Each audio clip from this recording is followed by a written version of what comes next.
Hello everyone, welcome back to my channel. आज का हमारा पहला क्वेश्चन है 2021 ग्रीष्मकालीन पैरालंपिक खेलों का आयोजन कहाँ हुआ है। तो जो आपका करेक्ट आंसर बनेगा वो बनेगा ऑप्शन डी, जापान। आइए अब देख लेते हैं पैरालंपिक से रिलेटेड कुछ इंपॉर्टेंट पॉइंट्स जो आपके एग्ज़ाम के पॉइंट ऑफ व्यू से काफ़ी इंपॉर्टेंट हैं।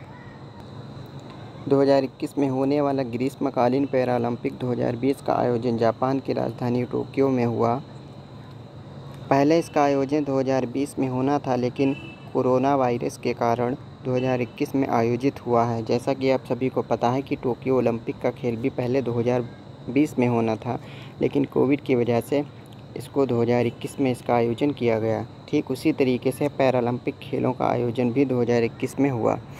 अगर हम बात करें इसके एडिशन की, तो 2020 पैरालंपिक का ये 16वां एडिशन है। ये भी आपको याद रखना है। भारत की तरफ से 54 खिलाड़ी इसमें शामिल हुए। अगर हम बात करें 2020 टोक्यो पैरालंपिक के शुभंकर की, तो ये आपको याद रखना है, सोमाइटी इसका शुभंकर है। पहला ग्रीष्मकालीन पैरालंपिक 1960 में इटली की राजधानी रोम में हुआ था। ये तो बात हो गई पैरालंपिक की। आइए अब कुछ इंपॉर्टेंट पॉइंट डिस्कस कर लेते हैं टोक्यो ओलंपिक से रिलेटेड। आपसे डायरेक्टली पूछ सकता है कि टोक्यो ओलंपिक का इस बार का कौन से नंबर का एडिशन था। तो आपको याद रखना है, टोक्यो ओलंपिक का 2020 का जो एडिशन था वो था 32वें नंबर का। अगर हम बात करें इंडिया की रैंक की, तो 48वीं रैंक इंडिया। पहले नंबर पर आपका अमेरिका, दूसरे पर चाइना और तीसरे पर जापान। ये सारे पॉइंट आपको याद रखने हैं। इसके अलावा आपको ये भी याद रखना है कि टोक्यो ओलंपिक 2020 का ध्वजवाहक भी आपसे पूछ सकता है। तो आपको याद रखना है कि 5 बार की विश्व चैंपियन मैरी कॉम और दूसरे आपके थे मनप्रीत सिंह। ये आपके जो मनप्रीत सिंह हैं ये हॉकी पुरुष टीम के कैप्टन हैं। वहीं आपसे अगर पूछ ले कि भारत ने टोक्यो ओलंपिक 2020 में टोटल कितने पदक अपने नाम किए, तो याद रखना है आपको, भारत ने टोटल 7 पदक जीते, जिसमें से उसने एक गोल्ड मेडल जो कि नीरज चोपड़ा के द्वारा जीता गया। अगर आपसे पूछे सिल्वर, तो आप याद रखना सिल्वर आपके 2, पहला आपका बजरंग पुनिया कुश्ती, दूसरा आपका पीवी सिंधु बैडमिंटन। वहीं अगर हम ब्रॉन्ज़ मेडल कांस्य पदक की बात करें, तो 4 पदक भारत की झोली में कांस्य पदक की संख्या है 4, टोटल आपके हो गए 7। अगर आपसे पूछ ले भारत किस रैंक, मतलब भारत की कौन सी रैंक रही टोक्यो ओलंपिक 2020 में, तो 48 यानी 48 नंबर। पहले पे आपका अमेरिका, दूसरे पर चाइना, तीसरे पर जापान। ये इतनी चीज़ें आपको याद रखनी है। एक चीज़ और आपकी रह गई, आपसे ये भी पूछ सकता है कि ये तो हो गए आपके ध्वजवाहक आयोजन समारोह के, यानी कि अब आपसे पूछ सकता है कि समापन जब हुआ टोक्यो ओलंपिक 2020 का, तो भारत की तरफ से ध्वजवाहक कौन था। तो आपको याद रखना है कि सिल्वर मेडलिस्ट यानी कि बजरंग पुनिया, जिनका संबंध कुश्ती से है, ये टोक्यो ओलंपिक 2020 में समापन समारोह में भारत के ध्वजवाहक थे। ये इतनी चीज़ें आपको याद रखनी हैं। अगला क्वेश्चन है हमारा, भारत का पहला चलता फिरता सिनेमाघर यानी रोविंग सिनेमा हॉल कहाँ स्थापित किया गया है। तो जो आपका करेक्ट आंसर बनेगा वो बनेगा ऑप्शन सी, लेह लद्दाख में आपका भारत का पहला चलता फिरता सिनेमाघर स्थापित किया गया। केंद्र शासित प्रदेश लद्दाख को पहला चलता फिरता सिनेमाघर मिला है। एक निजी कंपनी ने यहाँ ये सिनेमाघर लगाया है। ये दुनिया में सबसे अधिक ऊंचाई पर स्थित सिनेमाघर है, जो कि 11,562 फुट की ऊंचाई पर है। भारत के हर हिस्से में वैश्विक स्तर का सिनेमा देखने का अनुभव लोगों तक पहुंचाने की कोशिश के तौर पर कंपनी ने लेह में चलता फिरता सिनेमाघर लगाया है। पिक्चर टाइम डिजिप्लेक्स कंपनी ने इस चलते फिरते सिनेमाघर को बनाया है और इसके सीईओ सुशील चौधरी हैं। तो आपसे ये भी पूछ सकता है कि जो लद्दाख में सिनेमाघर स्थापित किया गया है चलता फिरता, इसको किस कंपनी के द्वारा लगाया गया है। तो आपको याद रखना है, पिक्चर टाइम डिजिप्लेक्स कंपनी के द्वारा इसको स्थापित किया गया है। अगर हम बात करें देश के पहले बुद्धिस्ट थीम पार्क की, तो आपका आंसर बनेगा ये आपका मध्य प्रदेश के सांची शहर में स्थापित किया गया है, ये भी आपको याद रखना है। अगला आपसे पूछ सकता है, पहला खेलो India sport school Meghalaya Shillong, Bharat का पहला स्की पार्क हिमाचल प्रदेश, देश का पहला फायर पार्क उड़ीसा, देश का पहला खिलौना निर्माण क्लस्टर कर्नाटक। ये सारे आपके एग्ज़ाम के पॉइंट ऑफ व्यू से काफ़ी इंपॉर्टेंट क्वेश्चन हैं, डायरेक्टली एग्ज़ाम में पूछ सकता है एग्जामिनर। अगला क्वेश्चन है हमारा, सहकारिता मंत्रालय यानी मिनिस्ट्री ऑफ कोऑपरेशन के संयुक्त सचिव यानी ज्वाइंट सेक्रेटरी कौन बने हैं? तो जो आपका करेक्ट आंसर बनेगा वो बनेगा ऑप्शन डी, अभय कुमार। इस मंत्रालय का गठन हाल ही में देश में सहकारिता आंदोलन को मजबूत करने के उद्देश्य से किया गया था। अभय कुमार सिंह की नियुक्ति को पीएम मोदी की अध्यक्षता वाली कैबिनेट की नियुक्ति समिति ने मंजूरी दी है। अगर हम टॉप 5 नियुक्तियों की बात करें तो दिल्ली के नए पुलिस आयुक्त आपके राकेश अस्थाना, भारत बिल भुगतान प्रणाली इसके नए मुख्य कार्यकारी अधिकारी यानी CEO ये आपके हैं नुपुर चतुर्वेदी, भारतीय नौसेना के नए उप प्रमुख यानी वाइस चीफ ये आपके हैं SN घोरमडे। जनता दल यूनाइटेड के नए राष्ट्रीय अध्यक्ष की अगर हम बात करें तो ललन सिंह। अगर हम बात करें भारत के नए लेखा महानियंत्रक यानी CGA तो आपका आंसर बनेगा दीपक दास। अगला क्वेश्चन है हमारा, ये क्वेश्चन आपके लिए काफ़ी इम्पोर्टेंट है। भारत और किस देश के बीच संयुक्त सैन्य अभ्यास यानी कि एजेंट 2021 आयोजित होगा? तो जो आपका करेक्ट आंसर बनेगा वो बनेगा ऑप्शन सी, कज़ाकिस्तान। 30 अगस्त से भारत और कज़ाकिस्तान का संयुक्त सैन्य अभ्यास का जिंद 2021 शुरू होगा। यह कज़ाकिस्तान के साथ बढ़ रहे रणनीतिक संबंधों को और अधिक मजबूती देने का काम करेगा। यह दोनों देशों की सेनाओं के बीच एक संयुक्त प्रशिक्षण अभ्यास है जो भारत और कज़ाकिस्तान के द्विपक्षीय संबंधों को मजबूत करेगा। यह अभ्यास सैन्य कूटनीति के एक हिस्से के रूप में कज़ाकिस्तान संयुक्त प्रशिक्षण प्रयास का 5वां संस्करण होगा। अब हम बात कर लेते हैं टॉप 5 सैन्य अभ्यास की। बहुराष्ट्रीय अभ्यास जिसका नाम है SEACAT 2021, ये आपका भारत और अमेरिका के बीच। द्विपक्षीय समुद्री अभ्यास जिसका नाम है ज़ायर अल बहर, ये आपका है कतर और भारत। नेक्स्ट है आपका कोंकण एक्सरसाइज 2021, ये आपके भारत और ब्रिटेन के बीच। ज़ैद तलवार 2021, भारत और संयुक्त अरब अमीरात। अगला है आपका वज्र प्रहार, ये इंपॉर्टेंट क्वेश्चन है, एग्ज़ाम में पूछा भी गया है।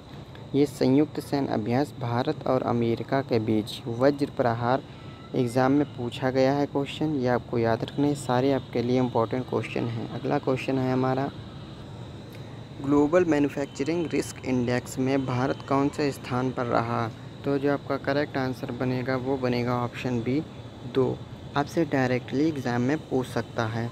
रैंक जितने भी आपके इंडेक्स हैं वो सारे रैंक आपको याद रखना है। अभी 24 अगस्त को जो पेट का एग्ज़ाम हुआ है इसमें एक क्वेश्चन पूछा गया था कि विश्व शांति सूचकांक में, डायरेक्टली उसने नहीं पूछा था कि भारत की रैंक उसमें है 135, लेकिन उसमें क्वेश्चन में जो पूछा गया था वो ये पूछा गया था कि विश्व शांति सूचकांक में शीर्ष स्थान पर यानी कि पहले नंबर पर कौन सा देश है? तो जो आपका करेक्ट आंसर था वो था आइसलैंड। ये आपसे पूछ सकता है। भारत ने दुनिया में एक बार फिर अपना दम दिखाया है। अमेरिका को पीछे छोड़ते हुए भारत दुनिया का दूसरा सबसे आकर्षक मैन्युफैक्चरिंग डेस्टिनेशन बन गया है। Real estate consultant Cushman and Wakefield के मुताबिक कॉस्ट इफेक्टिवनेस के चलते मैन्युफैक्चरिंग डेस्टिनेशन के रूप में भारत का आकर्षण बढ़ा है। इस लिस्ट में चीन पहले नंबर पर बना हुआ है, ये भी आपको याद रखना है। अगला क्वेश्चन है एड्रेस बुक, ये आपको बुक बतानी है किस ऑथर, इसके ऑथर कौन है? Address book A publishing memoir in the time of Covid नामक पुस्तक किसने लिखी है?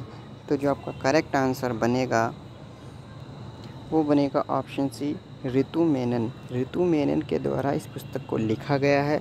अब हम बात कर लेते हैं टॉप 5 बुक्स एंड ऑथर की, जिसमें पहले नंबर पर आपकी जो बुक है वो है करुणानिधि, आ लाइफ इन पॉलिटिक्स। इस पुस्तक को संध्या रविशंकर के द्वारा लिखा गया है। अगली बुक है आपकी Manohar Parrikar, brilliant mind simple life. ये पुस्तक आपकी नितिन गोखले के द्वारा लिखी गई है। अगली बुक है आपकी नेम्स ऑफ द वुमेन पुस्तक। ये आपकी जीत थाइल के द्वारा लिखी गई है पुस्तक। नेक्स्ट बुक है आपकी escape true stories of Indian fugitives in London. ये पुस्तक आपकी 2 लोग हैं इसके राइटर, पहला है आपका दानिश, दूसरा है आपका रूही खान। अगली बुक है आपकी युवा भारत। ये इंपॉर्टेंट बुक है, पूछी गई है एग्ज़ाम में। द हीरोज़ ऑफ टुडे, इस पुस्तक को आपके देवीर सिंह भंडारी के द्वारा लिखा गया है। ये सारी बुक आपके एग्ज़ाम के पॉइंट ऑफ व्यू से काफ़ी इंपॉर्टेंट हैं, डायरेक्टली एग्जामिनर पूछ सकता है, याद रखिएगा। अगला क्वेश्चन है हमारा 22 अगस्त 2021 को कृषि मंत्रालय द्वारा जारी आंकड़ों के अनुसार धान जैसे खरीफ फसलों के तहत मौजूदा मानसून के मौसम में कितने प्रतिशत की गिरावट देखी गई है। तो जो आपका करेक्ट आंसर बनेगा वो बनेगा ऑप्शन बी, 1.55%। मंत्रालय के अनुसार मानसून के मौसम की शुरुआत में कम बिखरी हुई या अनिश्चित वर्षा के कारण खरीफ फसलों में कमी आई है। वर्तमान में हमारे देश के कृषि कल्याण मंत्री नरेंद्र सिंह तोमर हैं, ये भी आपको याद रखना है। एक और क्वेश्चन आपका इंडेक्स से रिलेटेड है, सेफ सिटीज़ इंडेक्स 2021 में कौन सा शहर शीर्ष पर रहा है। तो जो आपका करेक्ट आंसर बनेगा वो बनेगा option A, Copenhagen. Safe cities index में शीर्ष स्थान पर जो शहर रहा है वो है आपका कोपेनहेगन। कमेंट में आपको बताना है कि ये शहर किस देश में स्थित है। इकोनॉमिक इंटेलिजेंस यूनिट द्वारा जारी सेफ सिटीज़ इंडेक्स 2021 में डेनमार्क की राजधानी कोपेनहेगन को 60 वैश्विक शहरों में से दुनिया के सबसे सुरक्षित शहर के रूप में नामित किया गया है। कोपेनहेगन ने 100 में से 82.4 अंक हासिल किए, जो शहरी सुरक्षा के स्तर को मापता है। यांगून 39.5 के स्कोर के साथ सबसे कम सुरक्षित शहर के रूप में सूचकांक में सबसे नीचे रहा। अगर हम बात करें भारत की, तो भारत से इस इंडेक्स में नई दिल्ली 56.1 के स्कोर के साथ 38वें स्थान पर रहा, जबकि मुंबई 54.4 के स्कोर के साथ 50वें स्थान पर है। ये इसका चौथा संस्करण था। इसको इकोनॉमिक इंटेलिजेंस यूनिट के द्वारा जारी किया जाता है, ये भी आपको याद रखना है। अगला क्वेश्चन है हमारा, श्री बसवा अंतर्राष्ट्रीय पुरस्कार से किसे सम्मानित किया जाएगा। तो जो आपका करेक्ट आंसर बनेगा वो बनेगा ऑप्शन सी, श्री बसवलिगा पट्टादेवरू को श्री बसवा अंतर्राष्ट्रीय पुरस्कार से सम्मानित किया जाएगा। बसवा श्री पुरस्कार कर्नाटक सरकार द्वारा दिया जाता है, ये भी आपको याद रखना है। यह पुरस्कार सामाजिक सुधार और सामाजिक परिवर्तन की दिशा में योगदान के लिए दिया जाता है। कर्नाटक सरकार ने प्रतिष्ठित श्री बसवा अंतर्राष्ट्रीय पुरस्कार के लिए भालकी हिरेमठ के वरिष्ठ दृष्टा श्री बसवलिगा पट्टादेवरू को चुना है। कन्नड़ और संस्कृति मंत्री वी सुनील कुमार बेंगलुरु के रविंद्र कला क्षेत्र में पुरस्कार प्रदान करेंगे। टॉप 5 पुरस्कार की अगर हम बात करें, तो इंस्क्रिप्शन नेशनल स्पेलिंग बी 2021 पुरस्कार से किसे सम्मानित किया गया। तो ज़ैला इवेंट कार्डे को इस पुरस्कार से सम्मानित किया गया। अर्थशास्त्र के क्षेत्र में उत्कृष्ट योगदान के लिए किसे हमबोल्ट रिसर्च अवार्ड 2021 से सम्मानित किया गया। तो आपका आंसर बनेगा Kaushik Basu. Commonwealth points of light award 2021 से किसे सम्मानित किया गया। तो Syed Usman Azhar Maqsoosi. Cannes film festival 2021 में बेस्ट डॉक्यूमेंट्री का खिताब किसने जीता। तो पायल कपाड़िया। ओलंपिक लॉरेल पुरस्कार से किसे सम्मानित किया जाएगा। तो मोहम्मद यूनुस। ये सारे आपको याद रखने हैं। आज का हमारा लास्ट क्वेश्चन है question number 10। The Kapil Sharma story पुस्तक लॉन्च हुई है, इस पुस्तक को किसने लिखा है। तो जो आपका करेक्ट आंसर बनेगा वो बनेगा ऑप्शन डी, अजिताभा बोस के द्वारा द कपिल शर्मा स्टोरी नामक पुस्तक को लिखा गया है, ये इसके राइटर हैं। तो ये थे आज के हमारे टॉप 10 क्वेश्चन। उम्मीद है आपको सेशन पसंद आया होगा। अगर वीडियो अच्छा लगा हो तो प्लीज़ लाइक, शेयर और सब्सक्राइब करना ना भूलें। Thanks for watching this video.